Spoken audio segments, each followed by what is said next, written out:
Física, cursando o sexto semestre do IFCE, Campus Limoeiro do Norte.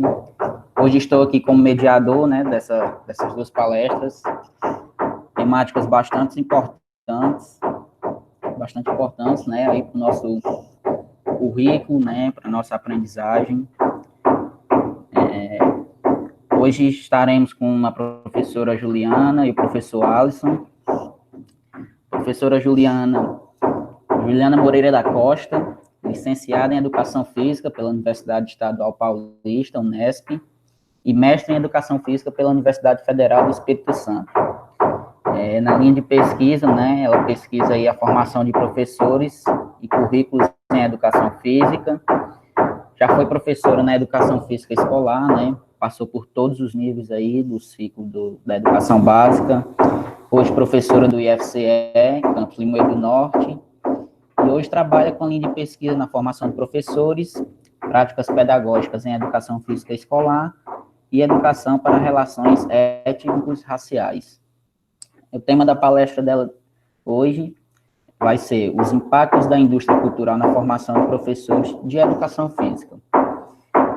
O outro palestrante, o professor Alisson Nascimento Farias, né, ele possui graduação em Educação Física pela Faculdade de Estácio do Ceará, especialização em Educação Física Escolar pela Universidade Federal do Ceará e mestrado em Desenvolvimento Humano e Tecnologias pela Universidade Estadual Paulista, Júlio Mesquita Filho, Unesp. É membro do grupo de pesquisa em Educação Física Escolar Saberes em Ação, também faz parte do Instituto de Educação Física e Esporte da Universidade Federal do Ceará, e também faz parte do Laboratório de Estudos e Trabalhos Pedagógicos em Educação Física. Hoje professor do curso de licenciatura em Educação Física no IFCE também, Campus Limoeiro do Norte, e desenvolve pesquisa principalmente na área da Educação Física Escolar e Pedagogia do Esporte. O tema da palestra de hoje dele é Livro Didático e as Tecnologias de Informação e Comunicação, Perspectiva para a Educação Física Escolar. Professora Juliana, tudo ok aí? Pode ligar aí o microfone, pode ficar à vontade. Quando tiver... Pronto. Só quando tiver faltando uns 10 minutinhos, eu vou estar avisando, certo? Questão do tempo, a gente não se perder. Após a explanação, as duas explanações, né, vamos ter momentos de perguntas, né, e aí vocês vão estar aí esclarecendo mais um pouco sobre essa temática para a gente, certo? Então, vão ter primeiramente as duas palestras, e após o momento de perguntas e esclarecimentos. Senhor Juliano, vou desligar aqui minha câmera e meu microfone, pode ficar à vontade. Pessoal, bom dia. Primeiramente, quero agradecer aos professores do nosso curso que estão envolvidos nesse evento tão rico e tão interessante que a gente está tendo, e também os alunos envolvidos, né, nessa organização que a gente sabe que é bem trabalhosa. Quero agradecer também todo mundo que acordou cedo e está aqui para ouvir um pouquinho das contribuições que a gente tem para oferecer a vocês. Tenham um ótimo dia, uma ótima manhã de discussão. Vou aqui abrir os meus slides, tá? Bom, pessoal, para iniciar a minha fala, eu vou falar brevemente da minha trajetória na pesquisa, pois a formação do pesquisador, ela é contínua, né? O pesquisador, ele vai elaborando suas dúvidas a partir das suas experiências, né? Daquilo que a gente vive, na nossa relação com a cultura, com as pessoas, e também com o pensamento científico. A gente produz conhecimento o tempo todo, né? Mas são conhecimentos diferentes. Com a pesquisa científica, a gente vai produzir um tipo de conhecimento específico, né? Da produção de conhecimento sistematizado. Bom, quando eu entrei na graduação, eu ainda não sabia o que eu ia ser. Eu era ex-atleta, como muitos de vocês, né? Muitas das pessoas que fazem educação física, e eu achava que eu ia virar uma técnica de esportes, né? De canoagem, no caso, quem não sabe, eu era atleta de canoagem.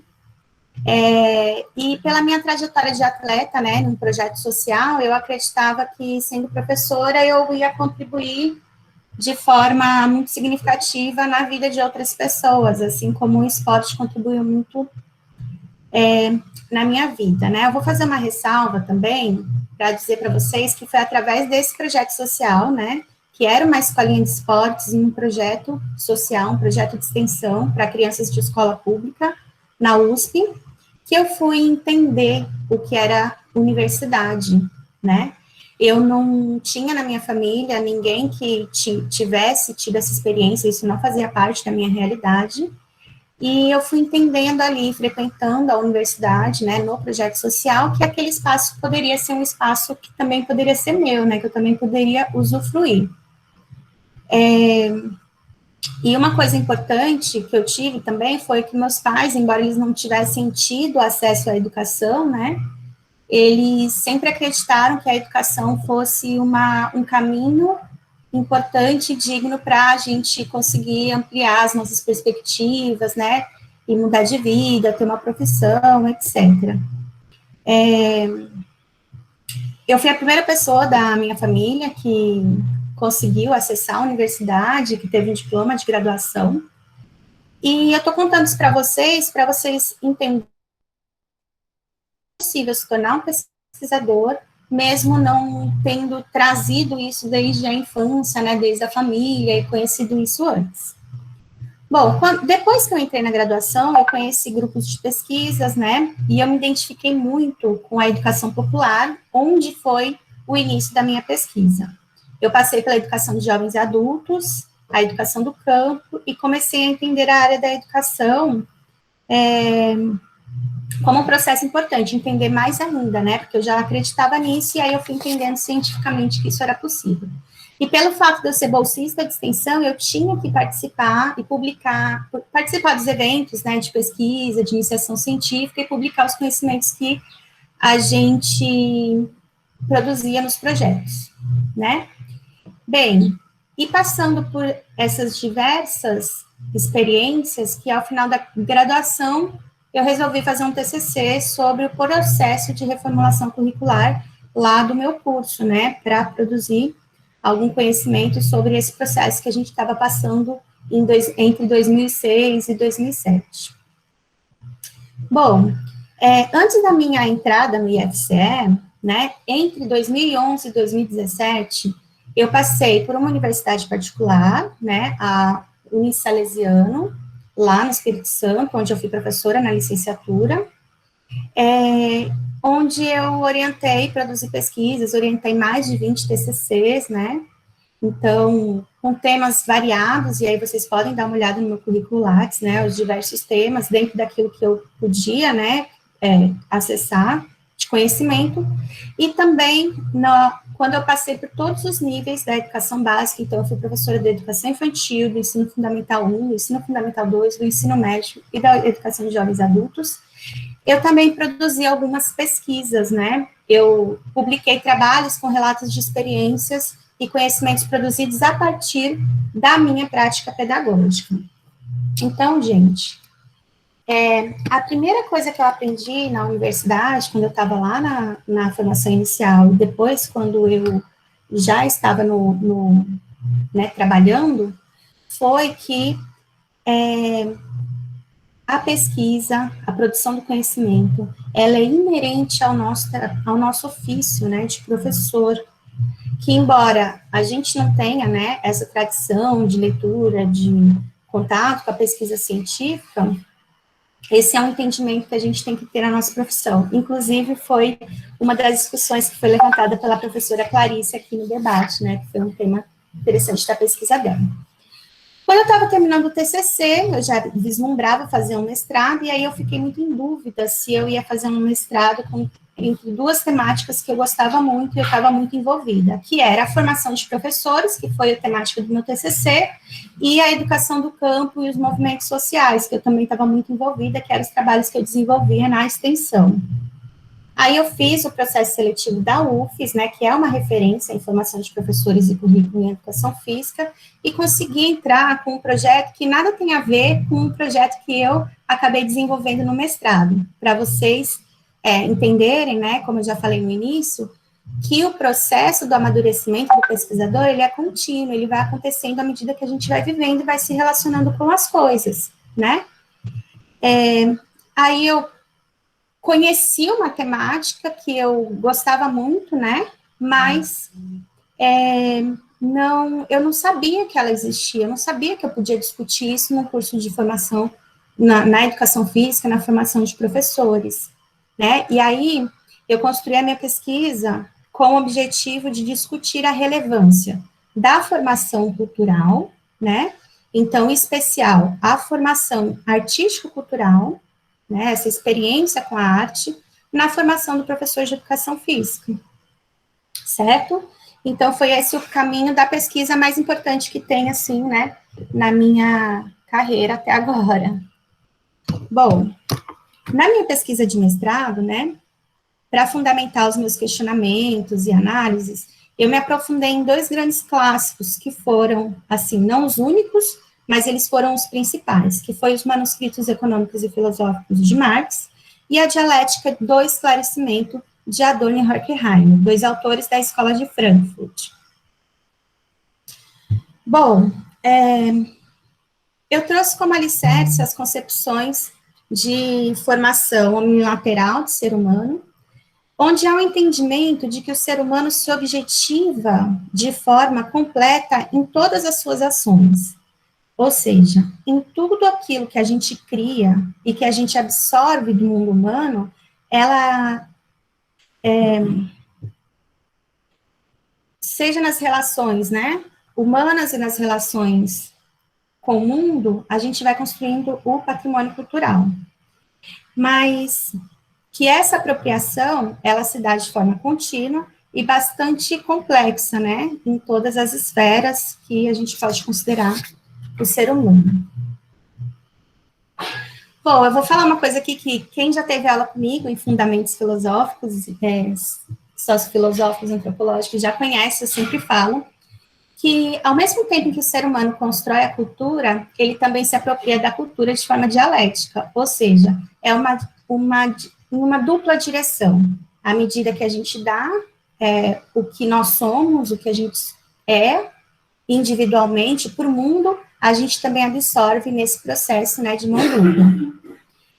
Assim eu fui entendendo e me apropriando também do conceito de semiformação de Adorno e Horkheimer, que elabora uma tese, assim, de que a semiformação é uma forma falsa de se apropriar da cultura, né? Ou seja, esse patrimônio cultural todo que é construído, né, pelos seres humanos, no mundo, nesse processo de semi-formação, a gente vai se apropriando dele pela metade, porque algumas partes da nossa existência são retiradas de nós por um processo de alienação. Então, onde nós achamos que estamos experienciando o mundo de forma completa, na verdade a gente não está, né? Pois os acessos às experiências, eles são desiguais, e também são manipulados por aqueles que detêm maior poder, né, poder dos meios de comunicação, poderes aquisitivos, etc. Então, para o Adorno e Horkheimer, a semiformação é um processo de endurecimento da vida, né, de apropriação do mundo pela metade. Sabe aquela coisa que hoje em dia a gente fala da bolha? Que a gente fica inserido numa bolha e a gente não consegue ampliar a nossa percepção sobre as coisas porque a gente fica fechadinho naquela caixinha naquela caixinha que não é colocado. Gente, isso vai acontecer em todas as esferas da vida, no conhecimento, nas relações humanas, nos bens materiais, né? E para puxar para a nossa área, né, das práticas corporais, né, a gente pode considerar que determinados esportes e determinadas práticas corporais, elas são reservadas para alguns grupos sociais, né?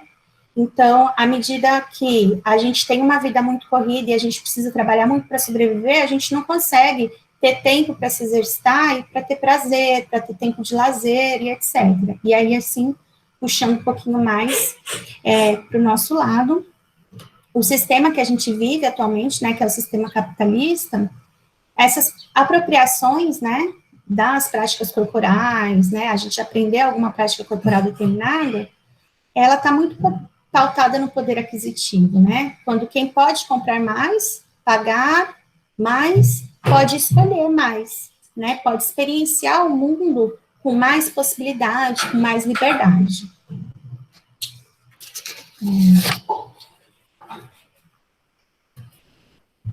Bom, como eu tinha que fazer um recorte, né, optamos por discutir sobre a apropriação da arte, também considerando os conceitos de Adorno e Horkheim sobre a arte como um conhecimento não conceitual, um conhecimento que está em outra esfera da objetivação humana, né, da construção humana. A arte como uma forma diferente de se apropriar do mundo. Podemos dizer, assim, de uma forma bastante simplificada, que a arte é uma forma de expressão e leitura do mundo, né, de uma forma sensível, mesmo que essa sensibilidade também traga um pouco de conceito, mas é uma forma da gente colocar para fora, de uma forma diferenciada, expressões, sentimentos, a nossa forma de compreender ou de questionar o mundo, né. Bom, mas o que isso tem a ver com a educação física, né? Bom, como vocês conhecem minha forma de pensar a educação física como um todo, né, e a educação física escolar em especial, eu entendo a educação física como uma área com forte ligação com as questões culturais, uma vez que o nosso objeto de estudo e de intervenção vem a ser um conhecimento que advém de uma construção cultural, né, de uma objetivação humana, que são as práticas corporais, a tão conhecida cultura corporal, né, os elementos da cultura corporal. Ainda assim, eu considero que o trato da cultura corporal é, sem dúvida, algo sensível, né, que envolve o corpo como sujeito completo, que tem a sua história, os seus medos, carregam seus conhecimentos, suas trajetórias, suas expressões, suas expectativas, seus desejos, seus sonhos, entrelaçados com a prática corporal que ele pratica, que ele busca praticar, ou que ele tem a oportunidade de praticar. Assim como quando isso falta a ele, né, quando é negada a escolha das práticas corporais, ele também carrega, né, essa, vamos dizer, essa falta. Então, nós, como professores, precisamos nos apropriar dessas práticas corporais e transmiti-las para os nossos alunos de uma forma completa, e não pela metade. Não considerando uma determinada forma de conhecer, né, endurecida, sem relação com essas tantas esferas que ela apresenta, que a cultura corporal apresenta. A gente não pode valorizar um conhecimento em detrimento do outro. A gente tem que entender que a prática corporal, que é o nosso objeto de intervenção, ela é eminentemente sensível, né, porque a prática corporal, ela é criada, praticada, reproduzida, recriada pelo ser humano, né? E aí, entendendo a concepção de formação omnilateral, quando o ser humano constrói, ou ele pratica, ou ele usufrui de uma determinada cultura corporal, ele faz isso de forma completa, né? Outra relação com a nossa área é entender a formação superior em uma perspectiva ampla, né? Não só de formação profissional e técnica, mas também de formação humana e de ampliação da existência. A formação na universidade, gente, ela deve, portanto, oferecer um universo de conhecimentos e experiências que vão para além do conhecimento científico e técnico, que a gente se aprofunde nas compreensões de mundo, não somente de uma forma conceitual, né, mas também de uma forma sensível.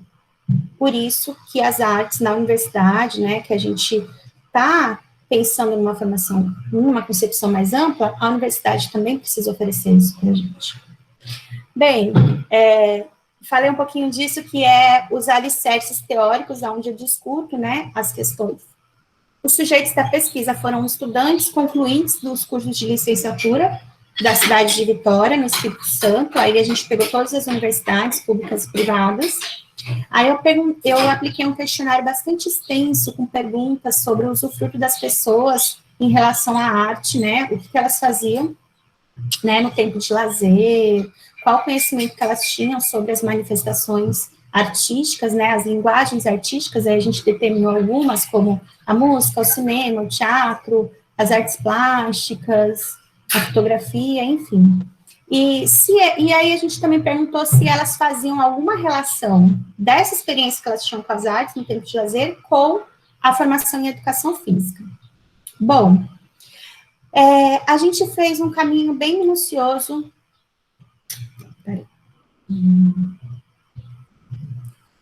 Eu esqueci de passar os slides, desculpa.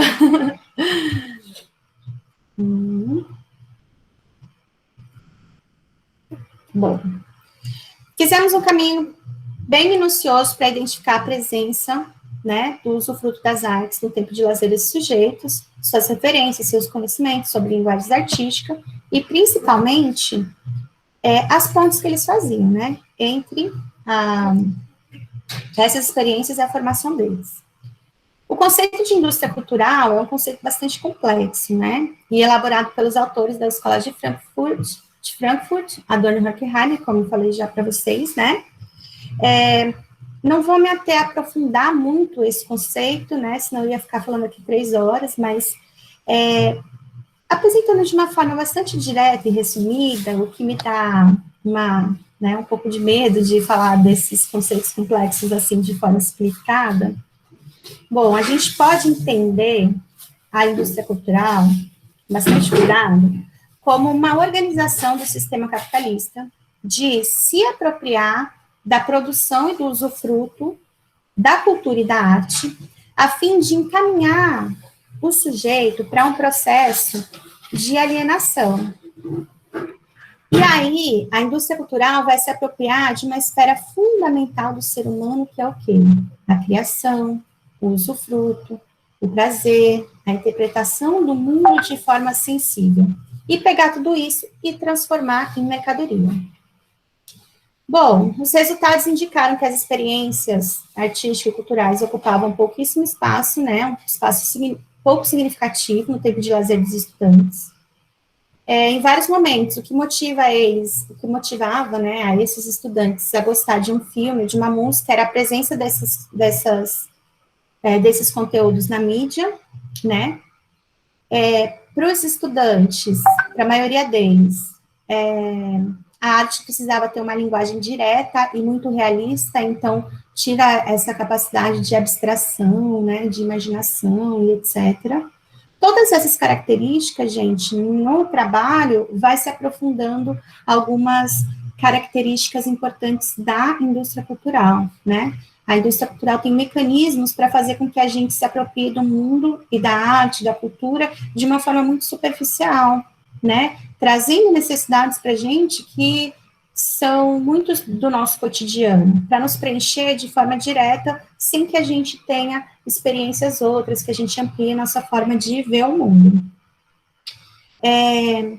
Eles também demonstraram uma falta de afinidade com as manifestações artísticas, e mesmo aquelas que eles falavam que gostavam muito, que no caso seria a música, eles demonstravam pouquíssimo conhecimento sobre música, no sentido de variedade, de profundidade, lembrar os artistas, lembrar as bandas que eles gostam, coisas simples assim. Então, a falta de memória também foi uma coisa muito importante, que às vezes eles falavam, eu gosto de um artista tal, me marcou muito, aí quando perguntava, mas qual era? Qual o nome? De que quando era? Não se tinha esse conhecimento, então era um conhecimento muito superficial, né? Além do usufruto contemplativo, eles também, em sua maioria, não apresentavam produção artística, né? Não participam da produção estética como artistas, né? Esses dados sinalizam aspectos do empobrecimento da existência e a sua conversão em semi-formação. Lembra aquela coisa que eu falei no começo, de via de mão dupla? À medida em que a gente se apropria da cultura, de tudo que a gente tem no mundo, a gente também constrói. E o patrimônio cultural, ele vai sendo construído ao longo do tempo, né? Ao longo do desenvolvimento da humanidade.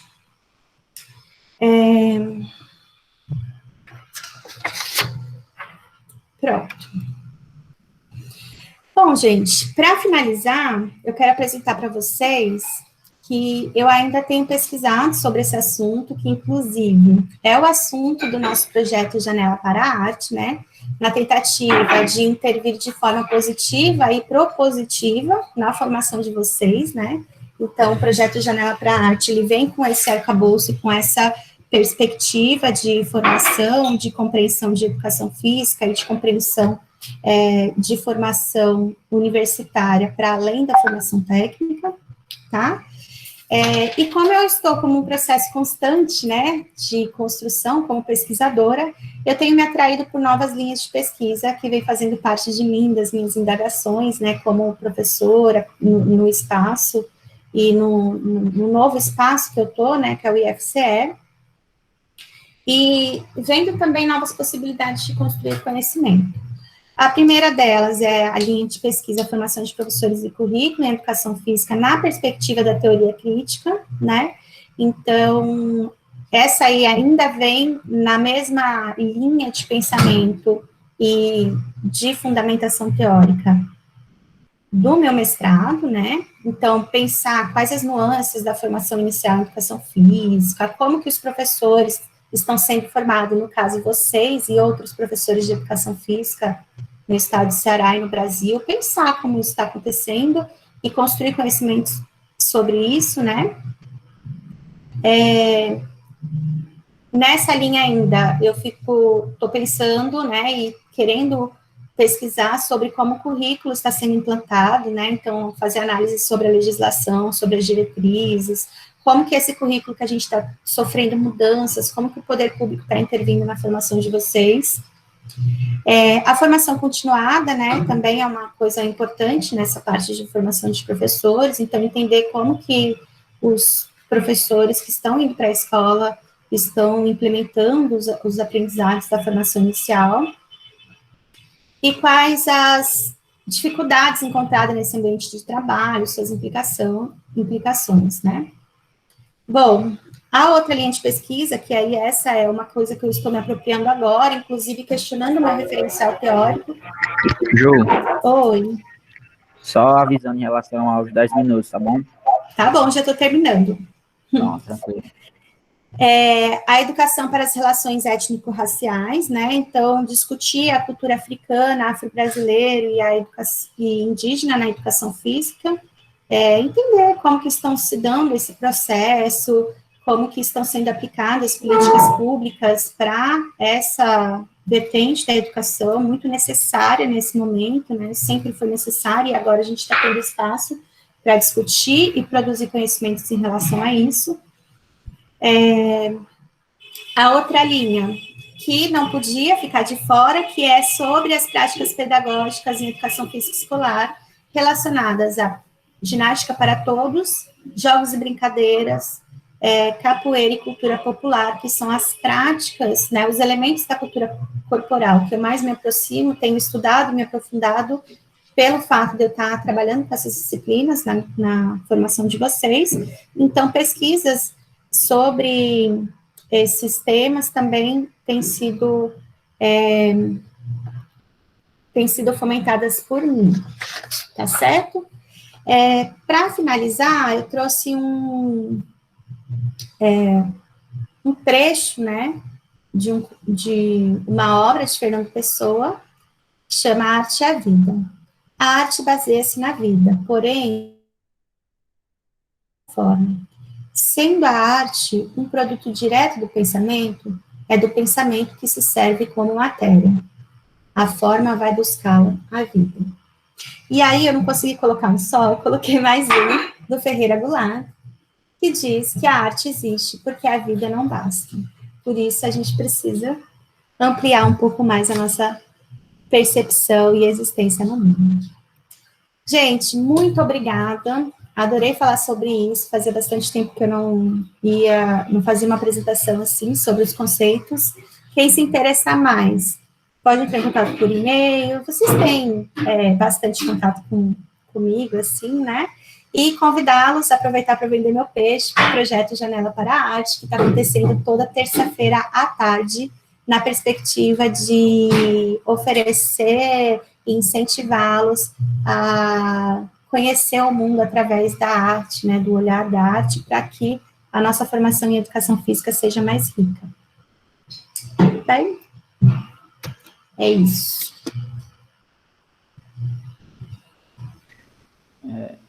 Agradecer aí as palavras da professora Juliana, né? As contribuições. Ao final, quem tiver alguma pergunta, ao final das duas palestras, vocês anotam aí que ao final das duas palestras a gente vai fazer essa explanação. Agora eu quero passar a palavra para o professor Alisson. Se já estiver tudo ok aí, professor, pode ficar à vontade. Vou me desconectar aqui meu microfone e minha câmera. Ok. Só estou com um pequeno probleminha aqui na minha câmera do notebook, né? Estou atrás aí de comprar um webcam, então vou deixar a câmera mesmo desligada, porque ela às vezes pega, às vezes não pega, tá bom? Vocês estão conseguindo me ouvir bem? Porque eu estou com fone de ouvido, eu gostaria de saber se o áudio está tranquilo. Ah, ok. O áudio está tranquilo aqui. Tá bom, obrigado.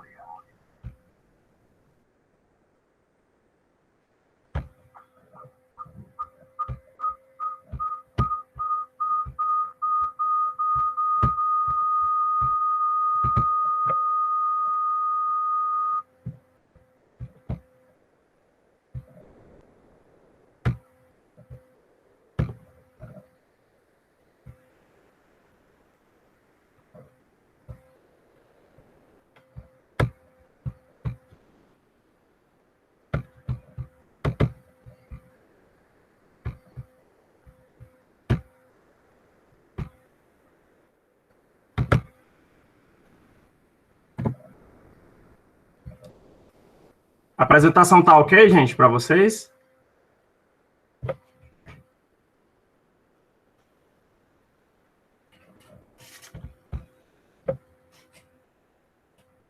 José Neto, me dá aí um sinal, se vocês estão conseguindo me ouvir. Ok, sim, professor. Porque todo mundo calado, né? E pronto. Gente, bom dia. Sim, quero agradecer, né, pela oportunidade. Eu acho que é um momento muito bacana dos professores, né? Todos os professores estarem compartilhando as suas linhas de pesquisa. Quero parabenizar a colega aí, Juliana, né, pela brilhante palestra, foi muito boa, bem esclarecedora. E aí eu também quero fazer aqui apresentar minha dissertação de mestrado. Obviamente eu não vou apresentar tudo, né, e sugiro quem tiver interesse após a apresentação, eu posso enviar a dissertação, sugiro que os demais colegas também enviem para ter uma leitura mais ampla, e quero agradecer, né? Então, o título da minha palestra hoje é o Livro Didático e as Tecnologias de Informação e Comunicação, Perspectivas para a Educação Física Escolar, tá?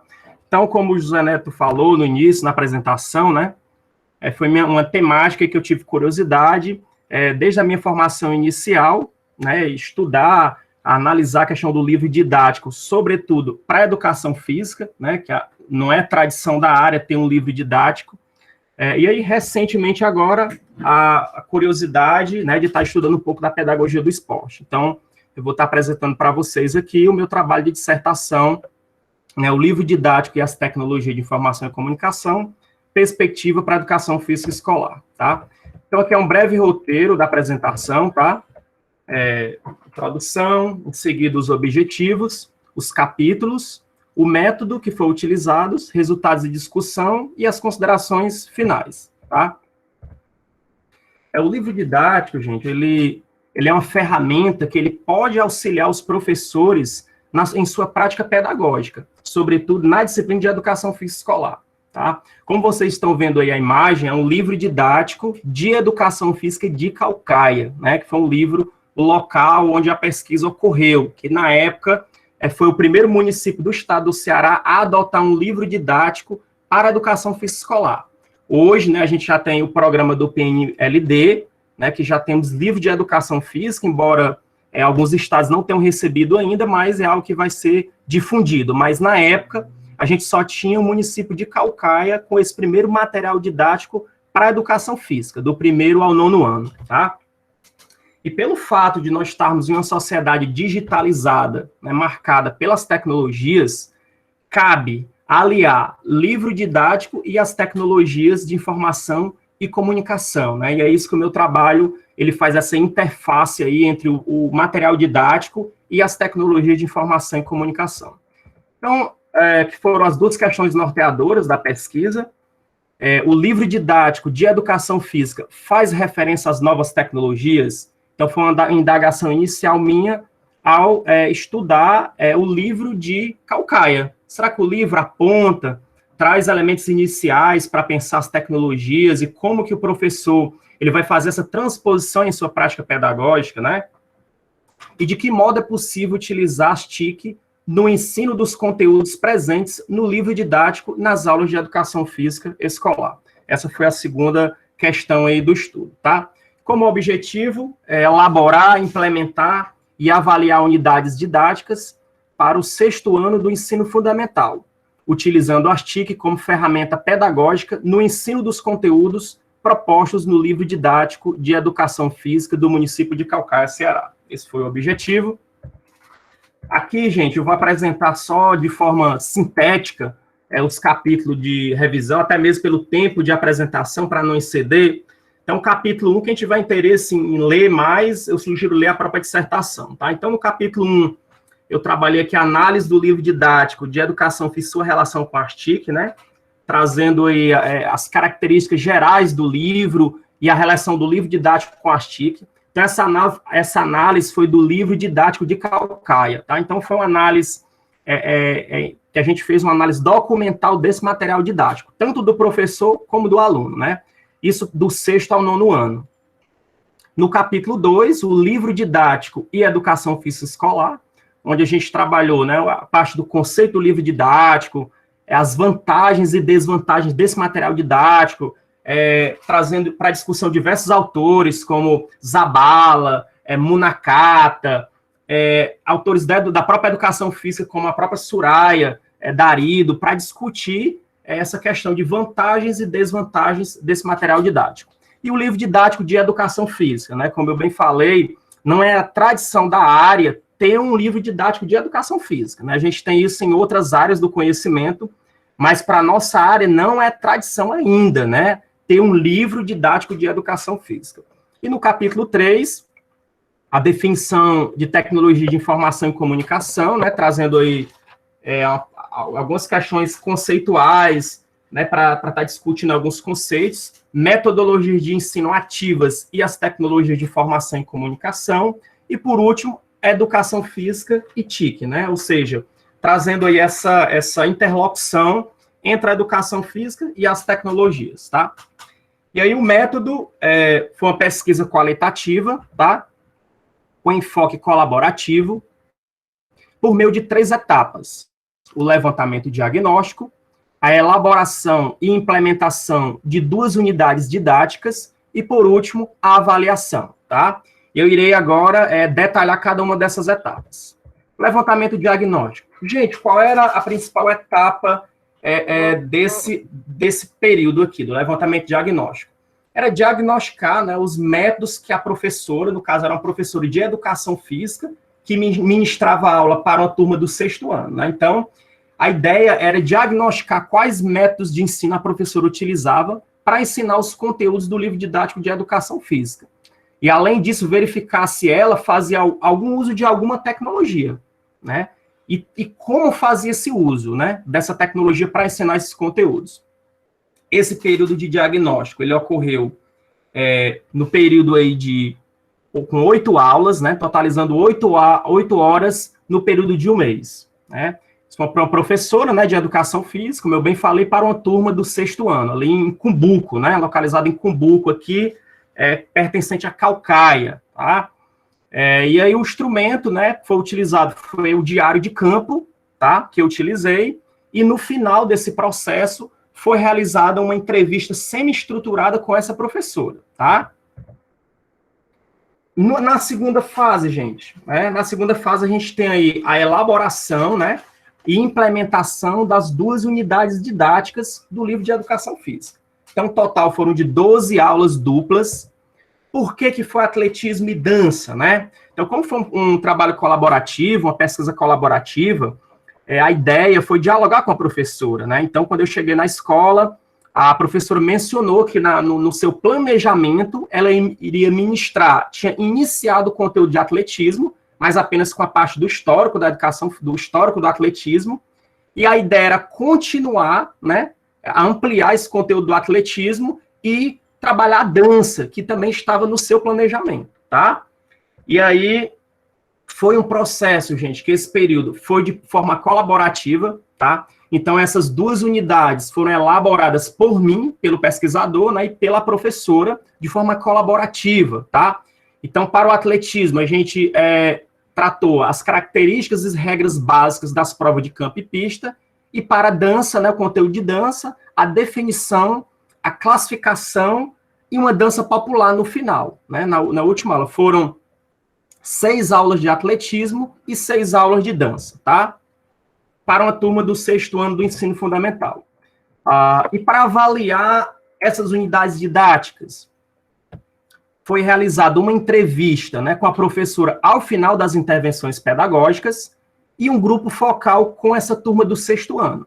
É importante ressaltar, gente, que esse grupo focal, nós colocamos alguns critérios, aí está descrito na dissertação, tá? E de forma intencional, nós preferimos, né, 5 meninas e 5 meninos, tá? Tivemos alguns critérios, mas também de forma intencional a gente colocou metade meninas, metade meninos, tá? Análise dos dados, né, foi mediante análise de categoria de codificação, por Bogdan-Binkley, em 1994. Foi uma experiência, partilhando com vocês, bem rica, porque, a priori, eu iria trabalhar com análise de conteúdo de Bardan, né, e aí, ao contato com uma professora estudiosa dessa temática, sobretudo de pesquisa qualitativa na educação, ela me recomendou essa análise, né? Porque, segundo ela, a análise de Bardan é uma análise bem aprofundada, né? Que ela teve um estudo de pós-doutorado na França, né? E geralmente as pessoas demoram quase um ano para fazer uma análise daquela forma mesmo que a Bardan pede, né? Inclusive, na tese mesmo de doutorado dela, ela passou quase um ano só analisando os dados, né? E aí ela me recomendou essa análise por esses 2 autores, que se transformou num artigo, né? Que já foi aprovado na revista Pensar a Prática. Eu acredito que no 2º semestre a gente vai estar com disponibilidade e vai estar disponível, né? Então, obviamente que eu não vou detalhar aqui todos os detalhes desta análise, mas ela teve 3 etapas, né? A leitura dos documentos, a codificação desses materiais, a gente utilizou planilhas eletrônicas no Excel, né? Então, foi um processo de dividir os instrumentos, a diversidade de instrumentos, e fazer essa leitura, depois colocar no Excel em algumas fases, né? Até sair os códigos. E após essa codificação, né? Esses códigos, a gente teve o processo de aglutinação para gerar as categorias, tá? Então, de uma forma bem sintética, bem resumida, essa foi a análise dos dados, né? Então, após aglutinar todos esses códigos, né? Que emergiram nos diferentes documentos, a saber, né, nos diários de campo, nas entrevistas, no grupo focal, surgiram essas 2 categorias, né, a utilização das TIC, com possibilidades, limitações e o ensino dos conteúdos do livro didático de educação física, e a segunda categoria, metodologias de ensino e as TIC, né, formação docente, as TIC e participação dos alunos. E agora a gente vai entrar nos resultados de discussão, tá, para, de forma bem sintética, apresentar alguns resultados, nesse processo aí da dissertação, tá? Então, a utilização das TIC, gente.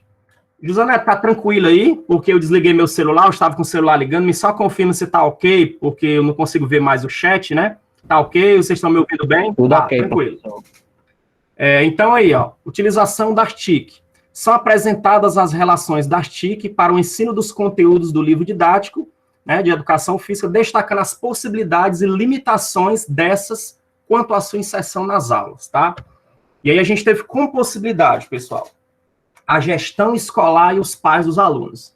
Foi essencial, né? Porque quando a gente chegou na escola, lá, primeiro momento foi ter o contato com a professora e depois apresentar o projeto para a gestão, né? E aí a gestão, ela foi muito solícita, né? Muito acolhedora.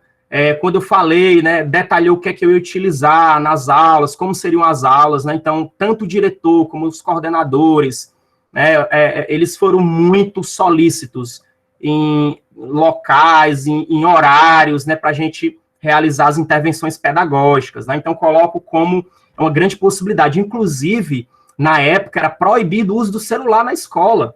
E a gestão, eu mencionei que eu iria utilizar o celular, mas de uma forma pedagógica, então eles permitiram a gente utilizar o celular. Apesar do seguinte, a gente só está liberando celular realmente se o professor ele conseguir ter essa forma pedagógica de trabalhar. Então, eu tive bastante apoio da gestão e dos pais, né? Porque fazer um trabalho na escola, a gente tem que dialogar, não só com a professora, mas dialogar também com toda a comunidade, a gestão, os demais professores, né?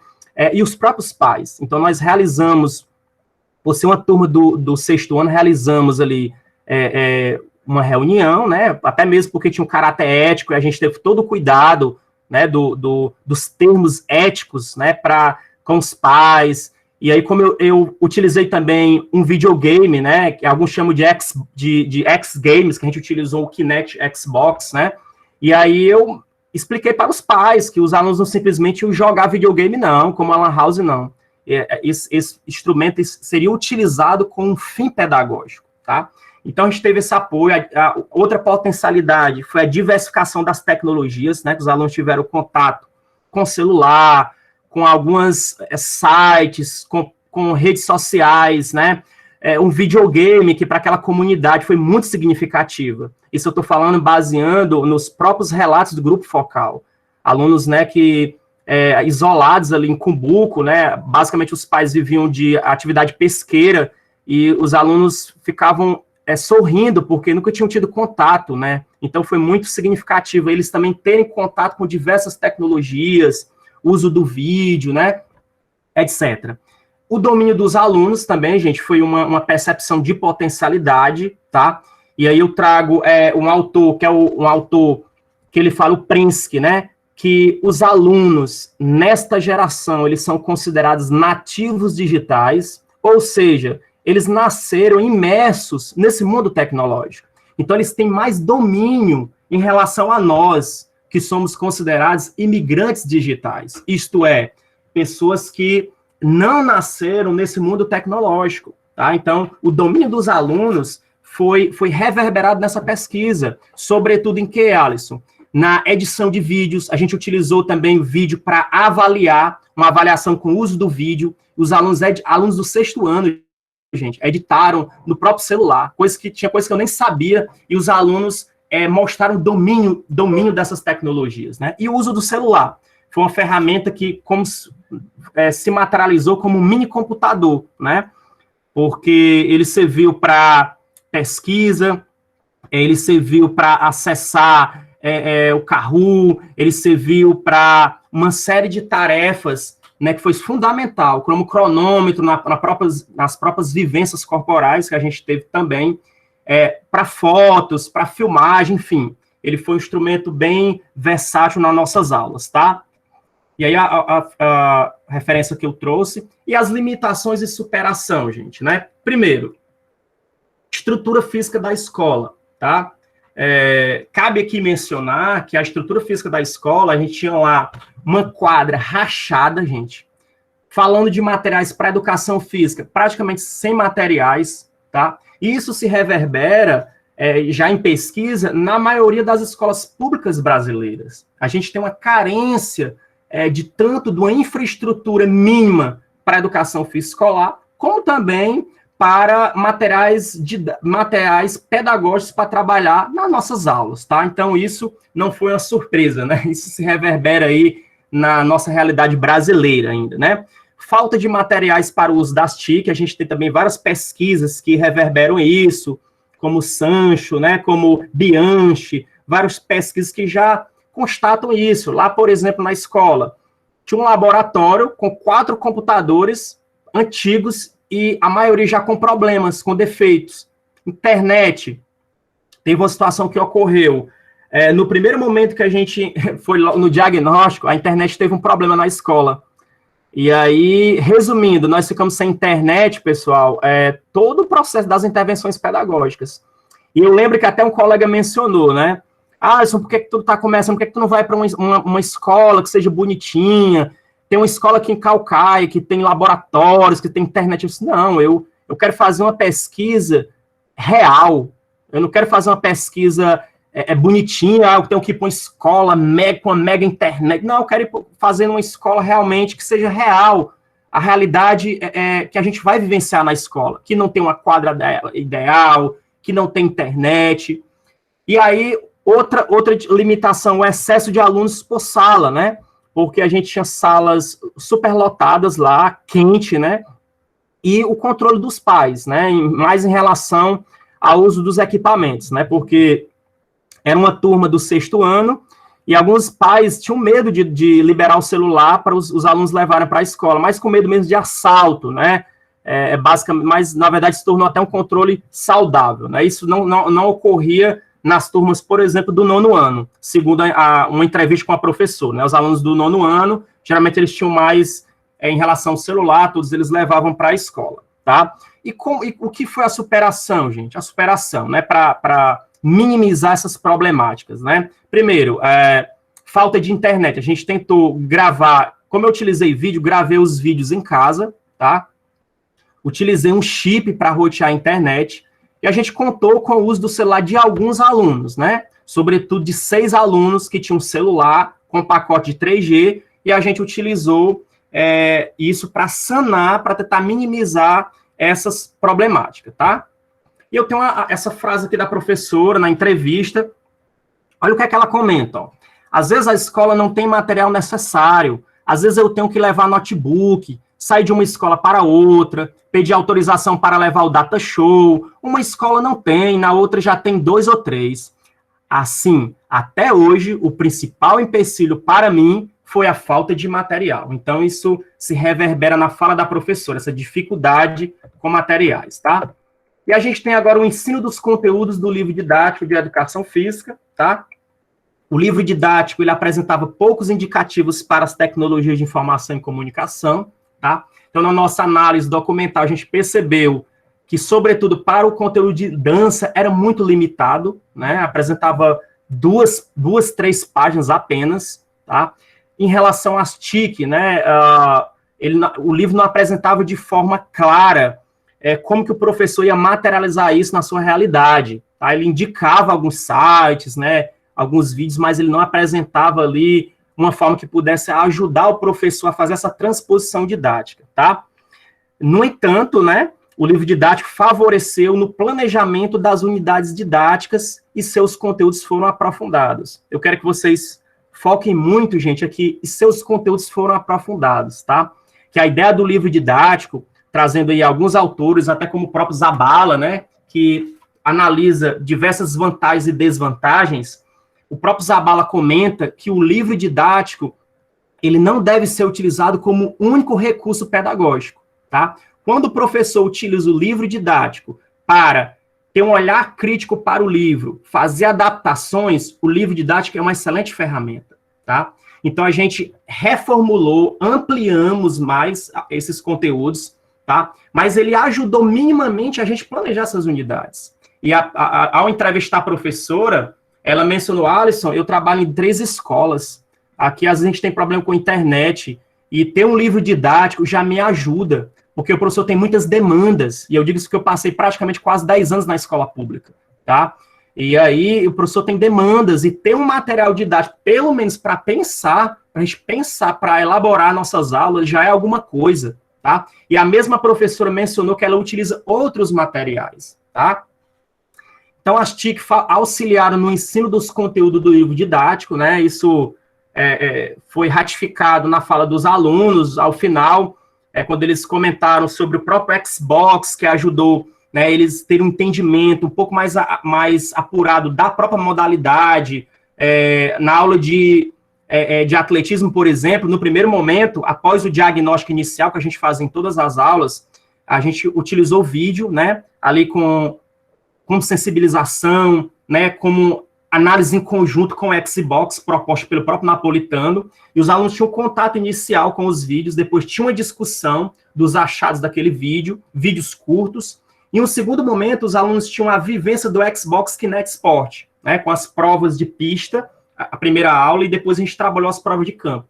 E eles tinham que comparar as possibilidades e limitações com os vídeos e com a vivência que a gente fez no mini atletismo, que foi a última aula dessa primeira unidade. Então, os alunos tinham que refletir, eles tinham que pensar sobre, tá? Então, achei que auxiliaram bastante. Alguns alunos, professor, nunca fui numa pista de atletismo, que legal. Ah, professor, essa prova aqui do lançamento do dardo, que legal, a gente compreendeu mais as regras, quando a gente passava direto, o consolidava o sinal que a gente tinha queimado a prova. Ah, professor, que legal, o avatar, ele fica com o joelho fazendo esse movimento. Então, auxiliou demais os alunos nesse conhecimento aí, apropriação dos conceitos acerca desses conteúdos. Tá? Eu vou avançar, gente, que eu estou vendo aqui no cronômetro aqui, né? Eu vou dar uma avançada para a gente aí, ir para a segunda categoria e para as considerações. Peço licença só para tomar um pouquinho de água. Pronto. Eu queria só avisar a questão do tempo mesmo, professor. Pronto, estou com 23 minutos, né, José Neto? Tem até 40, né? Mas acho que eu concluo antes aí, viu? Estourando, viu? Pronto. Beleza. Tá bom, vamos lá. E aí a gente tem uma fala do aluno, do grupo focal, né? Olha a fala dele, gente, ó. Foi interessante porque eu não sabia que poderia pesquisar coisas no Instagram, no Facebook. Só sabia em YouTube que eu pesquisava, não pesquisava no Instagram. Olha que interessante, gente, a fala desse aluno, porque nós utilizamos o Instagram para os alunos pesquisarem, até sobre o Maculelê. Eles tinham que colocar hashtag Maculelê e fazer pesquisas e comentarem. A gente fez esse trabalho que a gente não dava respostas prontas para os alunos, né? Nessa aula de Maculelê, os alunos tinham que ir em pequenos grupos, a gente formou os grupos como sítios de aprendizagem, e os alunos pesquisavam, hashtag Maculelê. E eu não falei nada sobre o conteúdo. Gente, vamos pesquisar os achados iniciais sobre o Maculelê. Isso é na aula de dança já, na segunda unidade. E os alunos pesquisavam, e eles tinham alguns critérios, né? Instrumentos, vestimentas, questões culturais. Gente, foi surpreendente, porque depois a gente fez um círculo, os alunos compartilhavam os seus achados, tá? E essa aula foi muito legal, porque no final os alunos fizeram uma coreografia com próprios movimentos, tá? Vou avançar. E aí eu coloco essa outra frase do aluno no grupo focal, ó. A gente utilizou essas redes sociais, eu achava que elas só serviam para encontrar amigos, pessoas diferentes, mas agora eu vou começar a utilizar elas de um modo diferente. Olha que interessante, gente. O aluno, ele está falando aqui que ele vai começar a utilizar as redes sociais de uma forma diferente, ou seja, não só para o lazer, tá? Olha como foi interessante, né? E agora, indo para a segunda categoria, as metodologias de ensino e ASTIC, já vou aqui direto para a questão do tempo, a formação docente e as TIC, né? A concepção da professora antes das implementações das aulas. Cabe aqui mencionar, gente, que nós tivemos o compromisso de tentar deixar um legado, uma contribuição para a professora, para a escola, né? Essa foi a nossa missão, né, de fazer uma pesquisa colaborativa. Como também aprender também com os alunos, com a escola, com a professora. Então, a professora ela tinha a concepção inicial, antes das implementações, ela tinha uma concepção um pouco mais centrada no próprio ensino dela, né? Então, a gente notava algumas dificuldades em relação a tratar alguns conteúdos, né? De ter uma participação mais ativa dos alunos, tá? E a dificuldade de articular teoria e prática. Por exemplo, em um dado momento a professora apresentava um conteúdo, tá? Na sala, e de repente a vivência era uma coisa totalmente diferente, né? Ela apresentou, por exemplo, o histórico do atletismo e nas vivências apresentou o futsal para os alunos, né? Então tinha uma dificuldade de articular teoria e prática. Isso não é um problema só da educação física, é um problema de outras áreas também do conhecimento. Digo para vocês também que essa dificuldade do professor Alisson também. Tem alguns conteúdos que eu tenho dificuldade, tenho que pensar, tenho que ver como é que eu vou fazer para tentar articular teoria e prática. Ela utilizou o vídeo, né, como ilustrativo, tá? Mas cabe aqui mencionar que, como alguns autores, o vídeo tem que também não ficar só no ilustrativo, né? Ele tem que apresentar o vídeo como sensibilização, como análise conjunto, né? Com uma série de questões. E, em termos de formação, né? A formação técnica e pedagógica. A formação técnica da professora, né? De ligar um equipamento, né? Coisas mínimas que a professora tinha alguma dificuldade, que faz parte, gente, faz parte. Às vezes o professor está ali numa escola e faz parte na sua formação inicial, ele não teve contato. Então, aqui foi algo bacana para ela relatou isso na entrevista, que aprendeu a utilizar, por exemplo, o carro que ela não conhecia, a ligar alguns equipamentos, né, a utilizar o vídeo também. E a gente fecha agora com a pedagógica, que para mim foi a mais relatada pela própria professora, a questão pedagógica, né? A gente não pode, pessoal, aqui quando a gente vê hoje alguém dizendo assim, rapaz, minha prática está inovadora, porque eu estou utilizando o Google Sala de Aula, estou utilizando o celular. Os aparatos tecnológicos ou as plataformas digitais, por si só, gente, eles não modificam as metodologias de ensino do professor, não. Se o professor tiver uma concepção tradicional, por exemplo, ele vai utilizar os aparatos tecnológicos, plataforma de uma forma instrumental. Não é uma espécie de mágica, é como você utilizar. A própria Kensky fala, é como utilizar as tecnologias na minha prática pedagógica. Não é de qualquer jeito, tá? Então, a formação pedagógica foi bem evidenciado pela própria professora. E eu tenho uma fala dela. Eu tinha um pouco de receio de não dar certo em relação à utilização do videogame, do celular, porque o meu medo, na verdade, era que os alunos dispersassem. Apesar de ser uma turma bastante numerosa, um pouco ainda crianças, mas tiveram comprometimento em todas as aulas, levaram a sério, tiveram responsabilidade, então me ajudou demais. Hoje eu tenho uma visão, outra visão, graças a você e ao seu projeto. E ela disse que quer implementar nos outros anos, né? É mais uma ferramenta para se utilizar na sala de aula. Uma não, você me deu várias, na verdade, para a gente diversificar. Assim, a maneira da gente ensinar, olha o que é que ela fala, a maneira da gente ensinar, sai um pouco daquela rotina, né? Uma nova maneira de dar aula, que envolve mais eles, né? A participação deles, em geral, de ser mais uma maneira de estar inovando na sala de aula, de estar passando uma responsabilidade para eles, de uma maneira ativa, tá? A participação dos alunos, né? Antes, né, a gente observou uma participação um pouco mais passiva antes das implementações, mas o que a gente observou após as intervenções, gente, o protagonismo e a autonomia nas aulas, durante as intervenções, tá? Durante as aulas, durante o aluno como sujeito no processo ali de aprendizagem. Eu trago algumas falas dos próprios alunos, tá? Uma fala desse aluno 1, ó. A gente teve que gravar, tirar fotos para a gente fazer as coisas, para a gente fazer o trabalho. A gente teve que falar das aulas que a gente fez. Esse aluno está falando aqui, pessoal, sobre uma avaliação da primeira unidade didática, que os alunos, eles tinham que, no final, no mini atletismo, eles tinham que tirar fotos e filmar, e no final, em pequenos grupos, eles tinham que construir um vídeo sobre o que eles tinham aprendido. E foi fantástico, assim, os depoimentos dos alunos, em termos do que eles tinham aprendido durante as aulas, tá? Esse outro aluno, ó, foi muito legal, porque a maioria das coisas que a gente faz é escrever, mas essa experiência de fazer vídeo para o trabalho foi muito legal. E quando ele fala escrever, esse mesmo aluno, eles falam da questão da própria avaliação, que eles fazem bastante trabalho escritos, de escrever no quadro, né? Então, ele relata sobre isso, tá? Falando dos vídeos, eu gostei, a gente montou com os grupos para falar, e no final ficou muito legal. Depois a gente juntou as fotos com os vídeos que fizemos no festival, tá? Eu gostei, olha, isso aqui que eu achei mais impactante, pessoal. Olha aqui, ó. Eu gostei porque foi diferente. Também como nós estamos em uma época que está nessas tecnologias, aí você trouxe tecnologia, que é uma coisa que a gente brinca muito, e você trouxe para o estudo. Olha o que é esse aluno, ele trouxe para o estudo, ó, não simplesmente para o lazer, e trouxe para o estudo, e eu achei bem legal, tá? Quando eles participam de uma formativa, fala da professora, né, de ter um equipamento na mão para pesquisar e falar um pouco sobre o que pesquisou, de estar respondendo, todos participam da aula, porque querendo ou não, eu não conseguia prender a atenção de todos, de 100% deles na aula. Eu percebi que depois, após que você chegou, 100% participaram. Todos eles queriam participar, mostrando interesse na aula. E eu trago algumas fotos, pessoal, aqui rapidamente, para eu entrar nas considerações finais e encerrar a apresentação, tá? E aí, aqui foi um mural que os alunos fizeram. Esse mural aqui, que eu apresentei, foi uma ressignificação do livro didático, que o livro apresentava para os alunos fazerem no próprio caderno do aluno.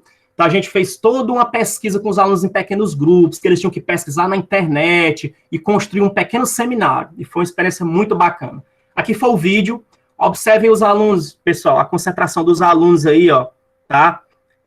Foi um momento bacana, né, que a gente apresentou alguns vídeos, e aí eu não vou detalhar muito, mas a gente utilizou autores para subsidiar isso, não é só utilizar o vídeo pelo vídeo, né, a gente utilizou Mohan como base, utilizamos Napolitano, e diversos outros autores para como trabalhar o vídeo de uma forma pedagógica. E aqui é o Xbox, olha que alegria das crianças, gente, ó.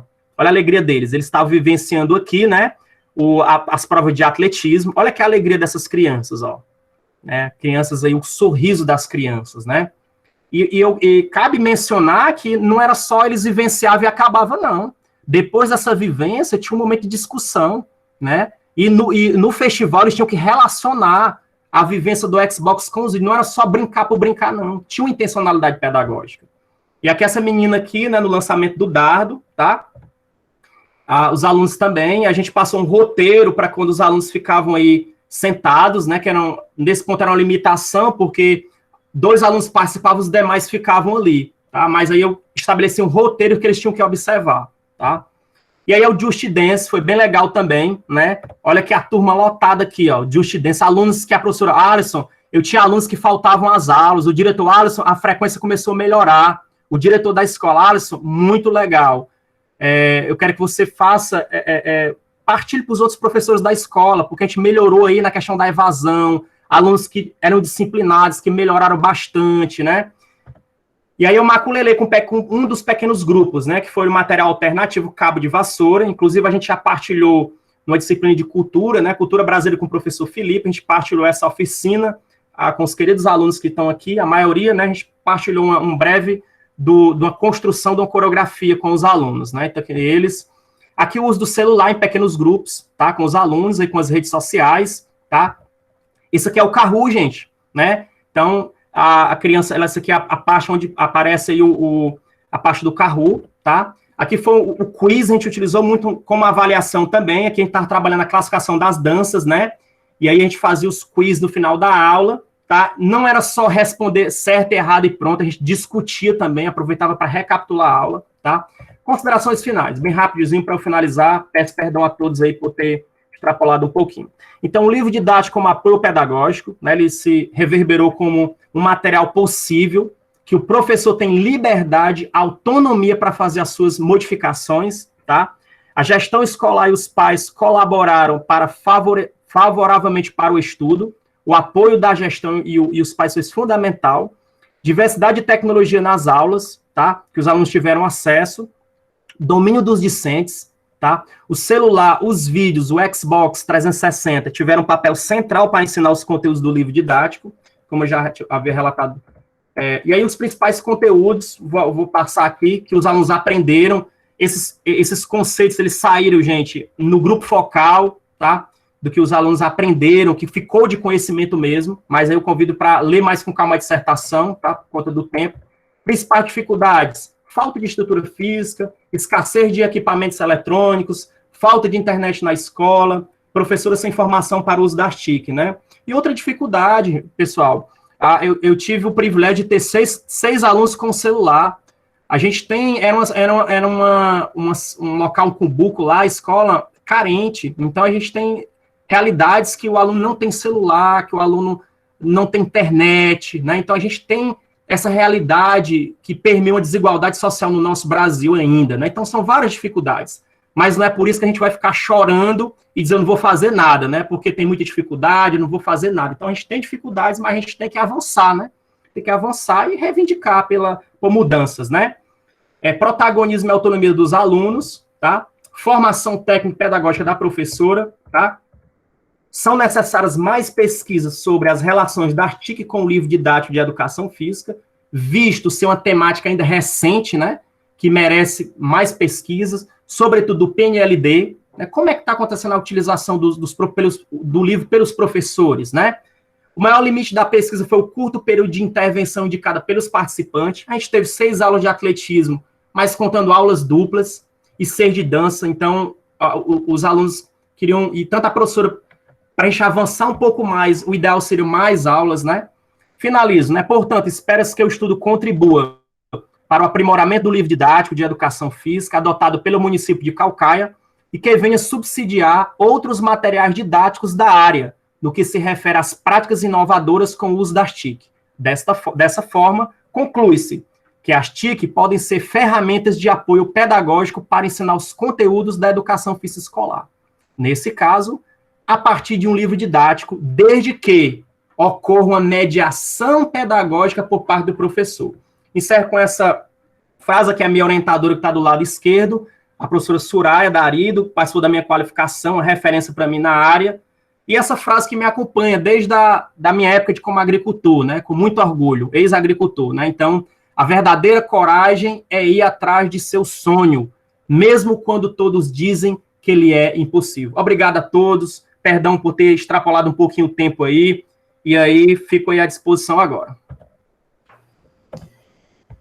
Parabenizar, né, o professor Alisson aí pela excelente explanação aí, e ressaltar, né, enfatizar a questão das tecnologias de informação e comunicação, como ela pode contribuir, né, a algo que se contrapõe à nossa área, né, que é a questão do sedentarismo, porque muitas vezes, né, muitos jovens ligados ao celular 24 horas por dia, né, então só deitado, mexendo no celular, jogando, então vem obesidade, vem doença, e essa relação pode ser de uma maneira bem mais positiva, como o professor Alisson trabalhou aí, né?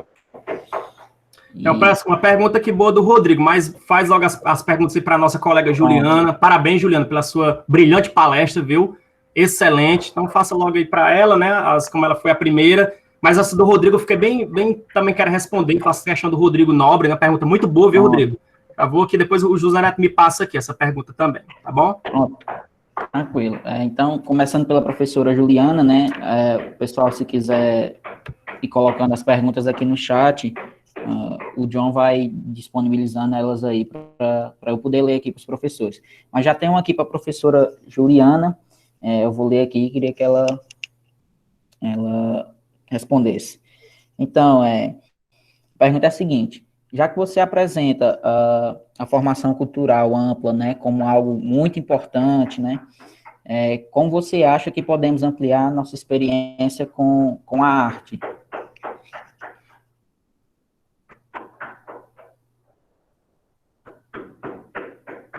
Pronto. Primeiro, queria agradecer ao Alisson pela contribuição e parabenizá-lo também. Obrigada, João Neto, pela pergunta. Estou vendo uma pergunta do João Marques aqui, que tem muito a ver também com esse que o Zé Neto perguntou. Posso ler também, Neto? Ou você quer ler? Pode ler, fica à vontade. Se quiser responder as duas ao mesmo tempo também. Porque segue a mesma direção. O João Marcos, ele fala assim: professora Juliana, em sua opinião, de que forma o curso de licenciatura em Educação Física do IFCE Campus Limoeiro do Norte tem contribuído na formação cultural dos alunos? E quais são as estratégias que o professor pode usar no ensino superior e na educação básica, espaço que estarei atuando em breve, para fomentar uma formação que seja científica, política, artístico-cultural e meio a tematização dos elementos da cultura corporal? Vamos lá. Primeiro, João, eu não tenho elementos concretos para dizer sobre a formação cultural, né, dos estudantes de Limoeiro do Norte, porque a minha pesquisa foi em Vitória, no Espírito Santo. Inclusive, a gente está iniciando agora uma pesquisa com uma aluna, que é a Lidiana, e logo a gente vai fazer uma pesquisa sobre isso, para saber como é que está isso em Limoeiro do Norte. O que eu tenho de sugestões é que vocês participem da formação de vocês também e valorizem isso. Como? Uma coisa é promover eventos e encontros e espaços para o usufruto da arte, para discussão, para se apropriar de elementos da arte, né, de fazer a leitura do mundo através da arte. Isso pode ser nos próprios eventos da faculdade, fazer movimento do centro acadêmico, né, fazer eventos sobre isso, fazer rodas de conversa, nas próprias disciplinas, quando vocês precisarem apresentar trabalhos, tentar agregar esses elementos também. Quem tem aula comigo sabe que eu sempre utilizo, né, metodologias que envolvem essa leitura da cultura corporal através da arte, através de outras linguagens. Então, eu acho que pode ser um caminho. Outro caminho é utilizar a internet, que é maravilhosa, né, que de uma forma um pouco mais profunda. Então, dedicar um tempo à sua formação cultural e artística, assim como você lê os artigos científicos e você faz as atividades da faculdade sobre os conhecimentos científicos, investir tempo e pesquisa para esse tipo de coisa, né? E participar do projeto Janela para a Arte, já vendendo peixe, né? Mas a gente tem um curso de música agora, né? Junto com a gente na Cidade Alta. Eu acho que isso vai enriquecer um pouco mais o nosso contato com a arte aí. E para a escola, também seguir essa mesma perspectiva. Sempre que tiver oportunidade nos eventos da escola, utilizar os tempos de lazer, né, como espaços também de formação. Então, olhar de uma forma crítica e educativa para esses espaços. Então, assim, vou dar exemplo da minha prática na escola. Às vezes eu tinha uma discussão super grande com as professoras por causa da festa junina, né, a festa de São João da escola, porque eu estava conversando com elas que a gente tinha que fazer roteiros e escolher as músicas de acordo com o que a gente estava ensinando na escola, né, e não de acordo com o que está tocando no streaming, né, colocar o que está tocando na hora, na moda, e assim, construir isso ao longo da nossa prática pedagógica todos os dias. Então, a gente precisa ter esse olhar crítico em relação à cultura, entender que a produção cultural e artística, ela também pode ser agregada às práticas corporais, né?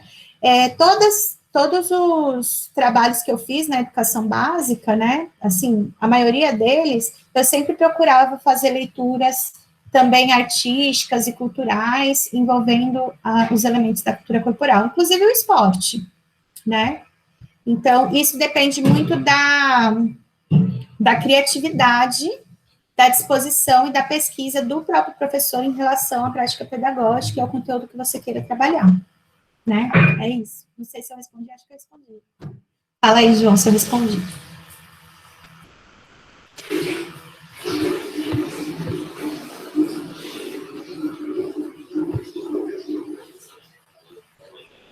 Tranquilo, então, Juliana. Alisson tem a pergunta do Rodrigo aqui, né? E tem outra pergunta aqui para ti também. Mas eu vou ler primeiramente a do Rodrigo. Tá bom. Certo? Tá ótimo. Bom dia, professor Alisson. Em relação ao livro didático, o senhor acha que mesmo com a BNCC sendo muito criticada por vários autores, ela possa viabilizar de alguma forma a produção do livro didático de educação física que atenda à educação básica de todos os estados? Pronto. Foi o Rodrigo, né, que fez a pergunta, José Neto? Isso. Foi. Dá os parabéns pela pergunta, uma pergunta espetacular, excelente, tá, Rodrigo? Eu espero aqui tentar fazer um breve resumo aqui para ver se eu consigo te responder, tá? Primeiramente, a gente precisa dividir que a gente tem a base do fundamental, do ensino fundamental, e a base do ensino médio. Eu não quero nem falar da base do ensino médio, não, né? Para mim, ela está totalmente desqualificada. Mas a base do fundamental, apesar, né, de ter algumas limitações, como até em termos de terminologias, mas eu penso que ela tem alguns avanços também. Por exemplo, as dimensões do conhecimento, né? Que a gente tinha 3 dimensões, e agora a gente tem 8 dimensões. A gente tem na própria base do fundamental, ela tem a própria classificação dos esportes, que eu penso, né, não estou dizendo que é a única melhor, não, mas eu penso que, até em pesquisas já, ela avança um pouco no entendimento dos esportes. Eu penso que avança, então penso que é um ponto positivo, tá? Terceiro, a gente tem que ter muito cuidado, porque a base não é o currículo, tá? Ela não é o currículo. Tá? Então, é um ponto que tem muita confusão ainda. Quarto, outra confusão é que ali a gente tem, quando a gente vai dar uma olhada, por exemplo, na base do fundamental, a gente tem ali a distribuição das unidades temáticas, né? Vou dar um exemplo aqui, eu não estou com o documento aberto, não, mas digamos que o conteúdo X, lutas, ele não está previsto, sei lá, no terceiro ano do fundamental. Aí a pergunta, professor Alisson, poxa, não está no terceiro do fundamental, eu não posso utilizar esse conteúdo? Pode, tá? Então, a base, ela não tem também esse engessamento, não. O professor tem liberdade de, eu quero ministrar capoeira no segundo ano. Pode. Eu quero ministrar capoeira no quarto ano. Pode. Né? Então, não tem esse engessamento, não. Obviamente que vai ter um conteúdo mínimo. Tá? E aí eu me apoio no Eleanor Kunz, né? Que ele fala sobre a questão da organização, a gente tem uma organização mínima, né? Então, esse ponto. Sobre a questão do livro didático, né? A gente tem já a produção de alguns materiais, eu confesso que eu não me debrucei ainda analisando esses materiais, eu já baixei alguns, eu sei que para o ensino fundamental nós temos 2 livros, tá? E para os anos iniciais nós temos 4 materiais, né? É uma pesquisa que eu estou com mais alguns colegas, que a gente está fazendo sobre essa análise desse material didático. Primeiro ponto, né, o material didático, até eu já mencionei na palestra, ele não pode ser utilizado como único recurso do professor, ou como uma muleta, tá, pelo professor, tá? O professor ele tem liberdade. O material didático, ele se torna vantajoso, como o professor ele pode criticar o livro, ele pode reformular o livro, né? Eu estava falando com um colega ontem, que o colega estudioso, né, que estuda as questões de gênero, o professor Osmar, e essa questão da base aí, do médico eu nem menciono, né, as barbaridades que a gente tem aí, né, e ele está elaborando um material didático para tentar contribuir minimamente com essas lacunas do ensino médio, para ajudar o professor, tá? Então, tem um material didático, né, que foram elaborados para o fundamental. Eu penso que o material didático depende muito do professor, tá? Como a própria tecnologia, depende de como o professor vai utilizar, né? Se ele vai utilizar o livro de uma forma instrumental, tradicional, não é o livro por só que é o vilão, não. Não é eliminar o livro que vai mudar a prática do professor, né? Por exemplo, o professor, ele tem uma concepção extremamente tradicional, sei lá, no ensino dos esportes, por exemplo. Não é tirando o livro que ele vai mudar a prática pedagógica dele, não. Então, o que é que a gente tem que ter? E aí eu já avanço, talvez pode ter até outra pergunta. É na formação, tá? A formação inicial e a formação continuada. A gente tem que investir em formação, né? Tanto do nosso curso, né? Como também a formação dos professores, ajudar o professor. Eu digo isso porque eu fui professor durante 10 anos e nós tínhamos uma formação em Maracanaú. Uma vez ao mês, todos os professores se reuniam para pensar juntos, para dialogar juntos. Então, a formação, penso que é um caminho. Sem formação, fica muito complicado. Acho que esse resumo aí acabou respondendo as próximas perguntas, né? Mas tem outra pergunta aqui do João Marcos, que ele quer saber como o senhor avalia a influência da BNCC nesse processo de democratização do livro didático para a educação física. Certo, aí ele coloca, estou lendo aqui o dele, né, e percebe-se que algumas editoras, né, moderna, têm produzido livro didático para a educação física, né, ensino fundamental, no entanto, esse livro tem sido produzido apenas para o professor, né. O João Marcos, muito boa pergunta, eu sei que para o ensino fundamental tem 2 editoras, né, eu baixei as 2, mas eu confesso para ti que eu não tive tempo de me debruçar ainda, né? Eu nem sabia se tinha só do professor. E você tem razão, né? As outras áreas têm geralmente o material do aluno e o material do professor, tá? Então, preciso me debruçar, tá? Mas mesmo se tiver só o material do professor, eu penso que aí a gente tem que trabalhar a questão da formação, né? De como o professor ele vai utilizar esse material. E não só ele, e não só o livro, né? Mas outros materiais didáticos, né, para o professor, tá?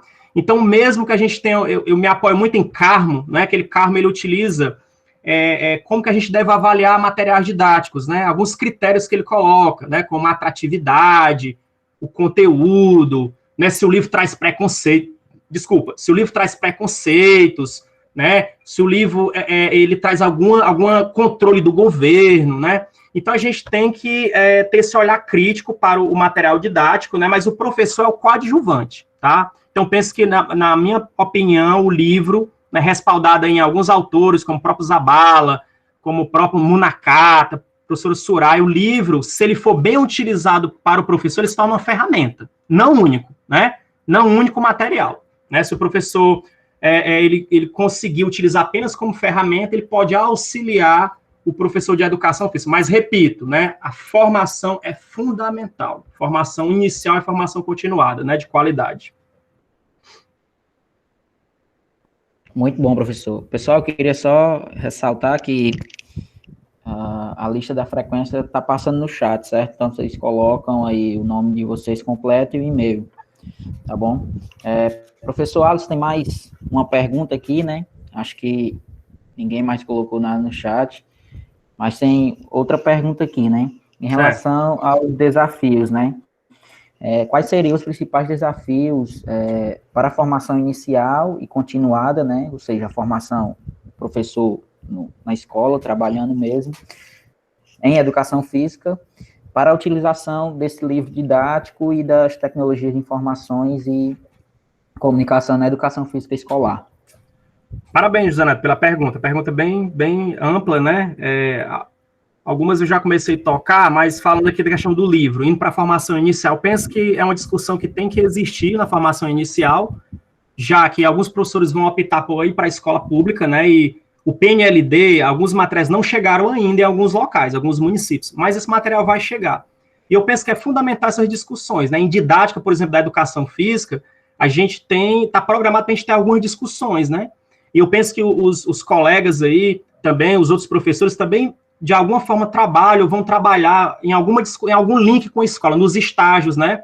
É uma oportunidade da gente trazer essas discussões para o aluno. E na questão da tecnologia agora, a gente tem uma disciplina, né, de tecnologia. Eu confesso que eu não olhei o PUD, assim, com calma dessa disciplina, mas eu penso que é fundamental a gente ter uma disciplina, mas tratando a questão de metodologia, sabe, José Neto? Porque, como eu falei, não são só os aparatos tecnológicos, eu aprendi a usar o Kahoot, eu aprendi a usar o videogame, eu sou inovador. Não é isso, né? Não é isso. Obviamente que a questão técnica, né, que alguns autores chamam, o conhecimento mínimo técnico é importante, sem dúvida, mas a metodologia é que faz a diferença. Então, assim, eu penso que tem que ter disciplinas na formação inicial para tratar do uso das tecnologias de forma inovadora. O PUD, eu não analisei o PUD ainda, mas o PUD ele não pode ser de uma forma instrumental. Vamos decorar, vamos aprender a digitar, ou vamos aprender... Não, ele tem que ter um olhar mais, como a nossa colega bem falou, Juliana, um olhar diferente, né, para a gente tratar aí as práticas corporais com o uso da TIC, não de uma forma instrumental, né, mas ele tem que ser com esse outro olhar. Então, penso que é fundamental, né, a gente ter essas discussões e experimentar, é claro, é importante experimentar algumas plataformas, algumas ferramentas, sem dúvida, mas isso não garante, não. É como Keynes que fala, é como utilizar e quando utilizar elas, né? Tá? E os professores que estão no chão da escola, formação, né, José Neto? Formação, até a gente tinha conversado uma vez com a Juliana, não sei se eu lembro, que a gente tem esse projeto aí no futuro próximo, né, tentar ajudar os professores, fazer uma parceria, ela que é uma estudiosa aí de currículo, e tentar contribuir, né, ninguém sabe agora como é que vai ficar, mas a gente, no futuro, a gente pretende contribuir, ajudar o professor e aprender também, né, então penso que a formação é um caminho, a formação continuada dos professores, é uma relação colaborativa, e não de só um curso, nós vamos ensinar os professores, não, eu penso que a formação, ela tem que ser um trabalho de forma colaborativa, né, não é, gente, vocês vão aprender com a gente agora, a gente vai ensinar, não, acho que é uma forma de colaboração, o que a aprendizagem é de forma dupla, né? Então, a gente aprende com os professores aprendem com a gente. É uma relação, né? Aprender é ensinar com e não ensinar para, né?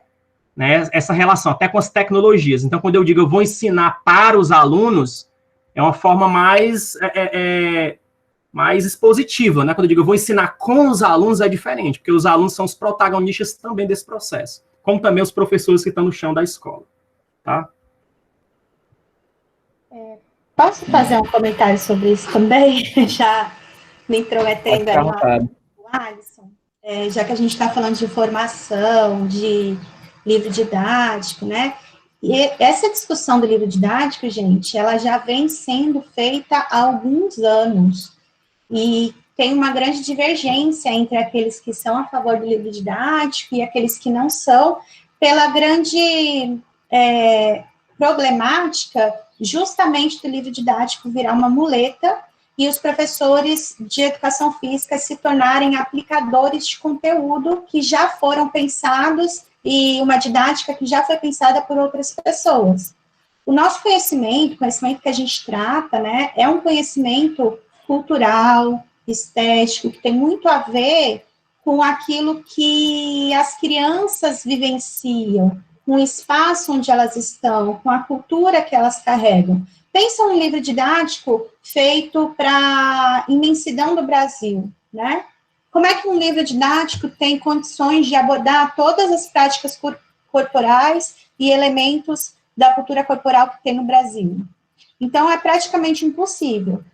Então, uma das coisas que a gente vai fazer, assim, na minha perspectiva, discutir bem na mesma direção que o Alisson está comentando, é que, assim, não tem problema existir o livro didático, mas na formação inicial vocês têm que entender que o livro didático, ele é só mais uma possibilidade, mais uma ferramenta que você vai utilizar na sua prática pedagógica. E que aquele conhecimento que está ali, ele precisa ser elaborado por um professor. Por isso que tem um professor, né, um profissional muito bem formado, como vocês, né, como nós, que vai manipular e fazer a transposição didática de diversos conhecimentos.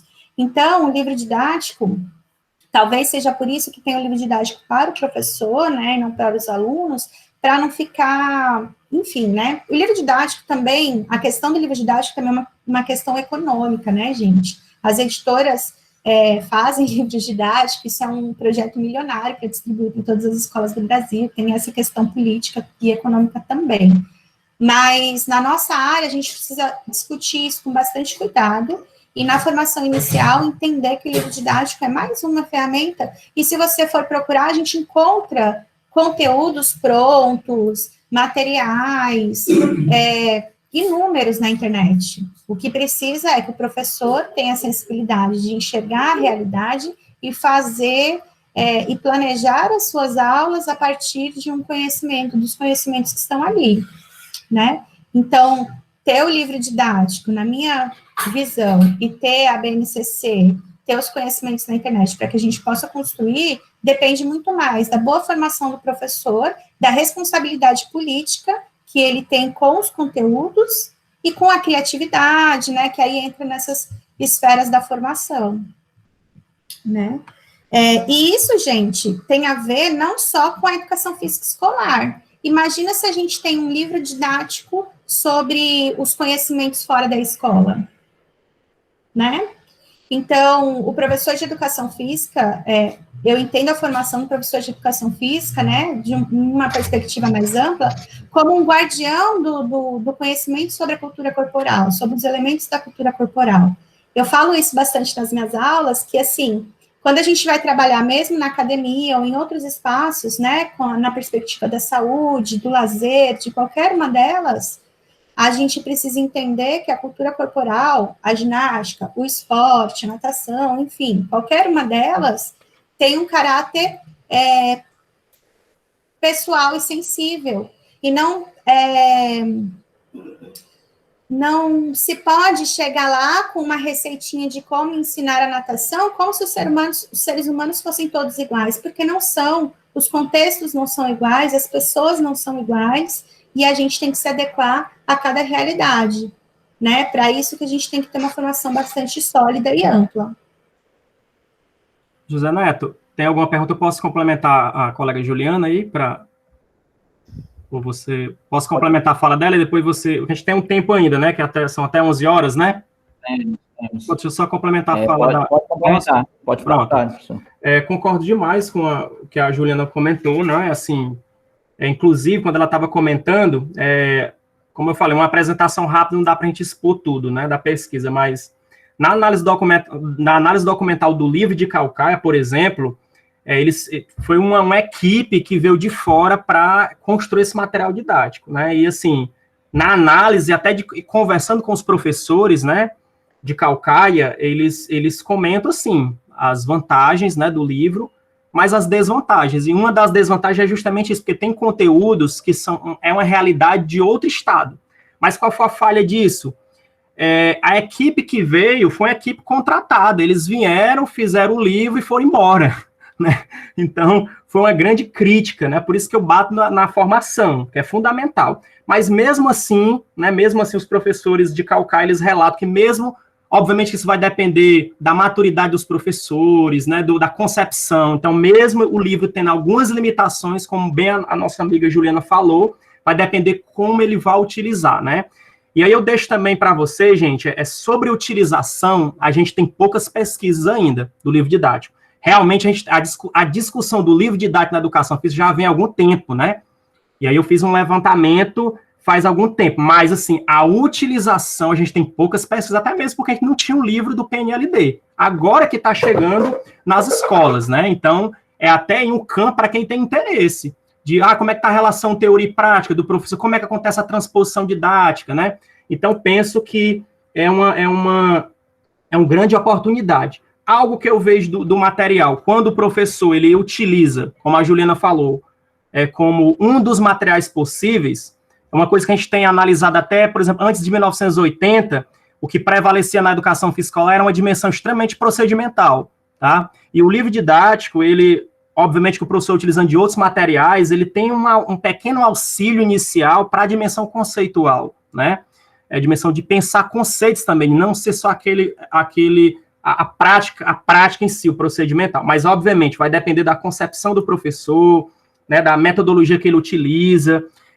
Para fechar a nossa realidade lá em Maracanaú, nós tínhamos uma formação muito boa lá, né, uma parceria com a UFC, e aí, assim, alguns professores, embora a gente não tinha um livro didático lá, mas a gente tinha aqueles livros do PNBE, tinha um livro do Coletivo de Autores, tinha um livro do Gonzalez, tinha um livro da Suraya, tinha outros materiais, e o professor, apesar desses livros não serem didáticos, né, mas o professor utilizava para auxiliar suas aulas, auxiliar.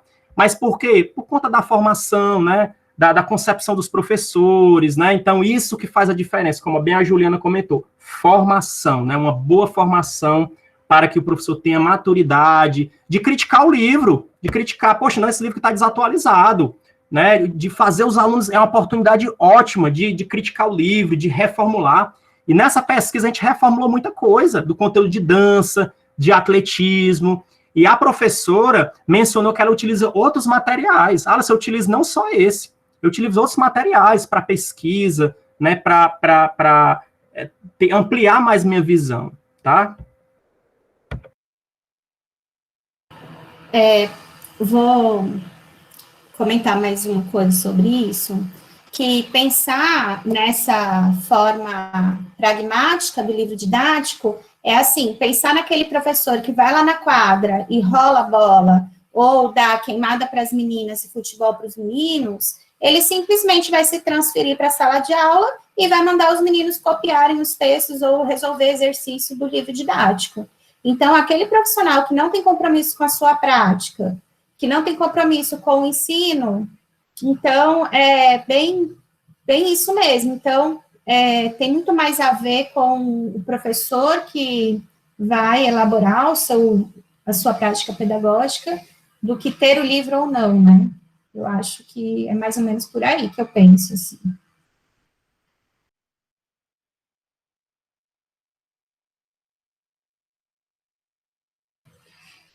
O que eu estava falando que tem muita produção, gente, a educação física escolar, ela tem muita produção científica, produção de conhecimento, de práticas inovadoras, enfim, tem muita coisa. Então, é possível conhecer essas práticas, esses conhecimentos, para se inspirar, para ver que é possível fazer uma prática pedagógica na educação física escolar, né, para além daquela prática do desinvestimento, né, do ensino, um conceito que foi construído aí por alguns autores da educação física.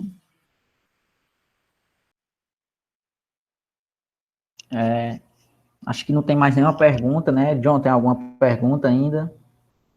Se tiver mais alguma que eu não tenha visto aqui no chat. Esperar o John responder aqui. Pronto, tranquilo. Então, queria agradecer aí a professora Juliana pela contribuição aí, enorme contribuição, né, esclarecendo algo bem complexo para a gente, mas que aos poucos nós, discentes, vamos tentando entender aí essa linha. O professor Alisson também, né, pela explanação aí do trabalho, trazendo mais uma oportunidade aí para a gente poder estar atuando de forma segura, né, e contribuindo de maneira positiva para nós, né, futuros professores, como também para a sociedade, né, o pessoal da escola, né, e agradecer ao professor Felipe pela oportunidade que nos deu, né, agradecer o pessoal da equipe aí da organização, o Vitor, o John, a Valdenise e a Laís, que não aparecem por aqui, mas estão dando um grande suporte para a gente também. E a frequência aí, pessoal, quem não colocou, coloca aí, porque nós já vamos encerrar aqui, né? Temos alguns comentários aqui que acredito que seja interessante ler, né? Professora Gabriela, quando o aluno muda da escola, ou mesmo de professor, ele fica perdido, porque cada professor tem seu currículo. Professor Luciano, né, fala que o livro é importante, pensando principalmente em aumento da complexidade dos conteúdos ao longo das séries. Não deve ser um amontoado de receitas de bolo, mas pode evitar situações que são muito comuns na educação física escolar, como o aluno vê aulas com o mesmo conteúdo em anos diferentes, que pode acabar desmotivando os alunos, né, ver o livro muito positivamente. Então é isso, pessoal, pessoal da frequência aí, quem puder colocar de novo aí, caso não tenha colocado ainda dá tempo, certo? Agradecer aos professores e lembrando que próxima semana, né, vamos ter mais 2 dias de palestras aí para a gente fechar esse ciclo.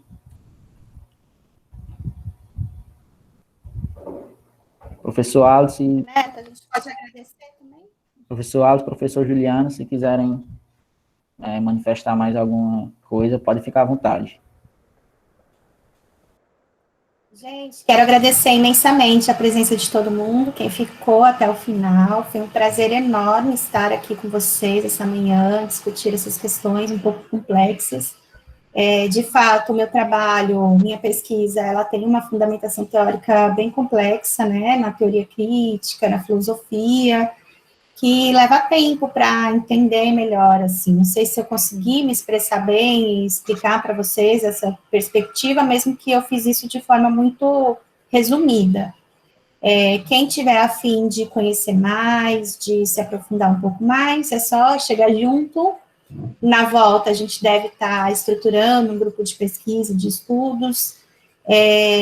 Quero convidar vocês mais uma vez para o projeto Janela para a Arte, que está acontecendo agora, no período do isolamento social. Os encontros acontecem às terças-feiras, às 14 horas.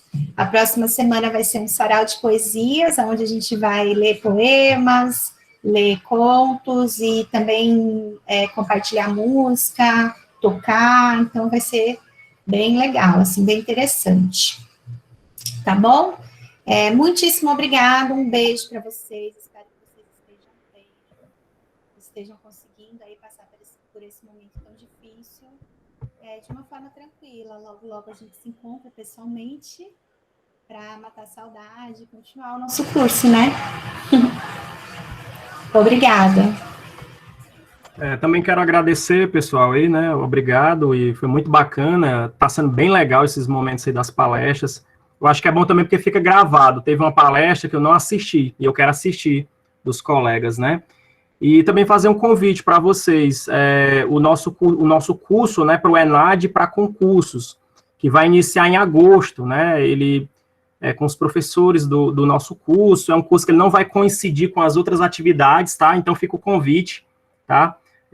Acho que a gente tinha umas 50 pessoas no curso já, mas, por favor, se inscrevam, né, que a gente vai estar preparando esse curso aí, cada professor, então vai ser bem interessante, viu? Um forte abraço aí para todos.